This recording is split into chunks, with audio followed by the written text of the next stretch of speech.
एक लड़की थी, बहुत ही प्यारी सी, पर वो चल नहीं पाती थी। दोनों पाँव खराब थे उसके। उसकी ज़िंदगी तो बस व्हील चेयर पर ही थी। बच्चों को खेलता देखती तो वो उदास हो जाती, वो रोती थी। अक्सर माँ से प्रश्न करती, मेरे साथ ऐसा क्यों हुआ माँ? माँ उसे समझाया करती, पर अपने बच्ची को यूँ दुखी देखकर वो भी दुखी हो जाती। उस बच्ची को अपने कमरे की खिड़की पर बैठना बहुत पसंद था। वहाँ से उसे सुंदर बागीचा, पास बहती कलकल करती नदी दिखाई देती थी। उड़ते हुए पंछी और बागीचे में खेलते दिखाई देते। उसकी माँ अक्सर उसे उस खिड़की के पास बैठा दिया करती। एक शाम जब वो खिड़की पर बैठी थी तो बाहर हल्की हल्की धूप और बारिश दोनों थे।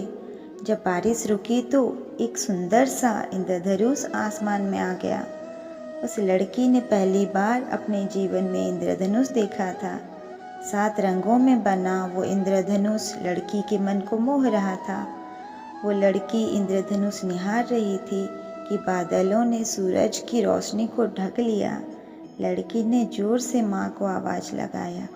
माँ भागती हुई आई। लड़की के चेहरे पर बड़ी सी मुस्कान थी। उसने माँ से पूछा, माँ, आसमान में अभी बहुत सारे रंगों वाला कुछ था, बहुत ही बड़ा सा, पूरे आसमान में एक आधी अंगूठी की तरह फैला हुआ। वह क्या था माँ? माँ ने मुस्कुराते हुए कहा, वो इंद्रधनुष था। जब आसमान में धूप और बारिश दोनों होती है तब वो बनता है। लड़की ने उत्सुकता से पूछा, माँ, अगली बार जब वो आएगा ना, मुझे बहुत देर के बाद उसे देखना है। माँ बोली, इंद्रधनुष थोड़े समय के लिए ही रहता है, पर हम जरूर कोशिश करेंगे उसे बहुत समय के लिए देखने की।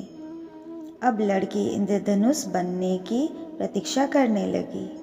एक बार फिर से वैसा ही मौसम आ गया। आज पूरी आशा थी कि इंद्रधनुष बनेगा। उसकी माँ उसे कार में लेकर पास की ही एक पहाड़ी की चोटी पर पहुंच गई। जब इंद्रधनुष निकला तो पहाड़ी की चोटी से वो इतना खूबसूरत दिखाई दे रहा था कि लड़की की खुशी का ठिकाना न रहा। लड़की अपनी कल्पनाओं में उस इंद्रधनुष के साथ खेलने लगी, उससे बात करने लगी। वो दोनों बहुत खुश थे।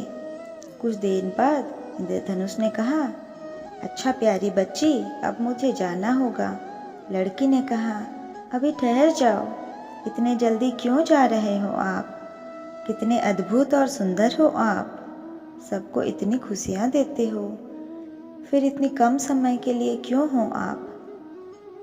इस पर इंद्रधनुष ने मुस्कुराते हुए कहा, जब ईश्वर ने मुझे बनाया था तो यही कहा था कि मेरा जीवन काल बहुत छोटा होगा।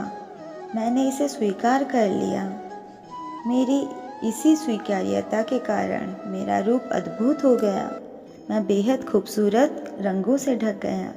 फिर मैंने सोचा, मेरा जीवन काल छोटा है तो क्या हुआ?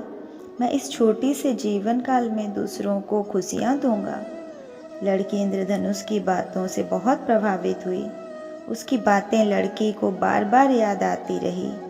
फिर लड़की ने सोचा, ईश्वर ने मुझे जो दिया है मुझे उसे स्वीकार करना चाहिए। मुझे इस विकलांगता को स्वीकार करना चाहिए, जैसे इंद्रधनुष ने किया। अपने छोटे से जीवन काल को स्वीकार।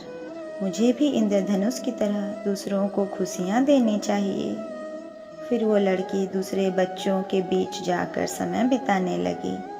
वो खुश रहने लगी और दूसरों की खुशियों का कारण बनने लगी।